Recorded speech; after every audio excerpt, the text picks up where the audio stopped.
1971 में एक American airline के जहाज को टेक ऑफ किए अभी चंद मिनट ही गुजरे थे कि सबसे पीछे वाली सीट पे बैठे एक पैसेंजर ने एयर होस्टेस को अपने पास बुलाया और हंसते हुए एक चिट्ठी उसको थमा दी। उस चिट्ठी में सिर्फ चंद अल्फाज लिखे थे जिसने पूरे अमेरिका में हलचल मचा कर रख दी। वो पैसेंजर कौन था और FBI आज तक उसको जिंदा या मुर्दा क्यों नहीं ढूंढ पाई। ढूंढना तो दूर की बात, अमेरिका की सबसे पावरफुल इंटेलिजेंस एजेंसी पिछले 50 सालों से उस पैसेंजर की जर्रे बराबर भी इंफॉर्मेशन नहीं निकाल पाई। नाजरीन, इस इंटरेस्टिंग वाक़े की शुरुआत 24 नवंबर 1971 को पोर्टलैंड एयरपोर्ट से हुई थी। एक शख्स जो बज़ाहिर बिजनेसमैन लगता था, उसने पोर्टलैंड से सिएटल का टिकट बुक करवाया और सीधा जहाज की तरफ बढ़ने लगा। तब अमेरिका में डोमेस्टिक फ्लाइट्स पर किसी किस्म की भी कोई सख्ती नहीं हुआ करती थी। ना ही पैसेंजर्स का सामान चेक किया जाता था और ना ही उनकी आइडेंटिटी वेरिफिकेशन की जाती थी। ये नॉर्थ वेस्ट ओरिएंट एयरलाइन का जहाज बोइंग 727 था, जिसको सिर्फ 45 मिनटों में पोर्टलैंड से सिएटल तक पहुंचना था। सन ग्लासेस लगाए एक ब्रीफ केस के साथ डैन कूपर नामी ये पैसेंजर इस जहाज में सवार हुआ और अपनी पसंद की सीट पर जाकर बैठ गया, जो जहाज की सबसे आखिरी सीट थी। उसने अपने लिए एक ड्रिंक ऑर्डर की और साथ ही सिगरेट भी जला ली। यहाँ तक सब कुछ नॉर्मल चल रहा था, क्योंकि फ्लाइट में स्मोकिंग करना भी 70s में अलाउड था। ठीक 2:58 पर फ्लाइट टेक ऑफ हो गई।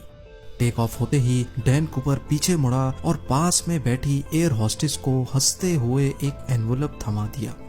एयर होस्टेस, जिसका नाम फ्लोरेंस शॉफनर था, उसने जब वो चिट्ठी पढ़ी तो जैसे उसके पैरों तले जमीन ही खिसक गई। Miss, I have a bomb here and I would like you to sit by me. मेरे पास बॉम्ब है और मैं चाहता हूँ कि आप मेरे बराबर में आकर बैठ जाएं। फ्लोरेंस शॉफनर जब डैन कूपर के बराबर में आकर बैठी तो उसने अपना ब्रीफ केस खोला, जिसमें डायनामाइट की 8 स्टिक्स और एक डेटोनेटर भी मौजूद था। इन शॉर्ट, जहाज हाई जैक हो चुका था और डैन कूपर की टोटल 3 डिमांड्स थीं। उसको 5 बजे से पहले पहले $2 लाख कैश, 2 पैराशूट के पेयर्स और सिएटल एयरपोर्ट पर एक रीफ्यूलिंग ट्रक रेडी चाहिए था। अपनी डिमांड्स के आखिर में उसने फ्लोरेंस शॉफनर को इनडायरेक्टली ये भी बोला कि अगर कोई गलती हुई तो मैं बॉम्ब फाड़ दूंगा। डैन कूपर के अलावा इस जहाज में 35 पैसेंजर्स थे, जिनको पीछे जहाज में होने वाले इस वाक़े का बिल्कुल भी इल्म नहीं था। फ्लोरेंस शॉफनर डैन कूपर की डिमांड्स लेकर कॉकपिट में गई और कैप्टन को सारा माजरा सुना दिया। एक दूसरी एयर होस्टेस, जिसका नाम टीना मकलो था, वो अब एक इंटरकॉम लेकर डैन कूपर के साथ आकर बैठ गई, जो पायलट और डैन कूपर के दरमियान मैसेज पहुंचाने का काम कर रही थी। याद रहे कि ये अमेरिका की हिस्ट्री में होने वाला पहला प्लेन हाईजैक था जो रैंसम के लिए किया गया था। इसी वजह से लोकल अथॉरिटीज और FBI ने फैसला किया कि हाईजैकर की सारी डिमांड्स पूरी की जाएं। जाहिर है अथॉरिटीज को भी मालूम था कि डैन कूपर उनसे भागकर ज्यादा दूर नहीं जा पाएगा।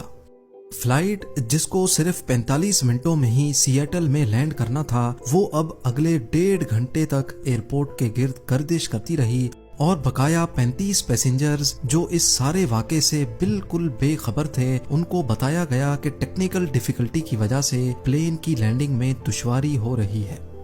इस दौरान सिएटल नेशनल बैंक से $20 के 10,000 नोट इकट्ठे किए गए, जिनके सीरियल नंबर्स नोट कर लिए गए थे, और एक करीबी स्काई डाइविंग क्लब से 2 पैराशूट की जोड़ियां भी अरेंज की गई।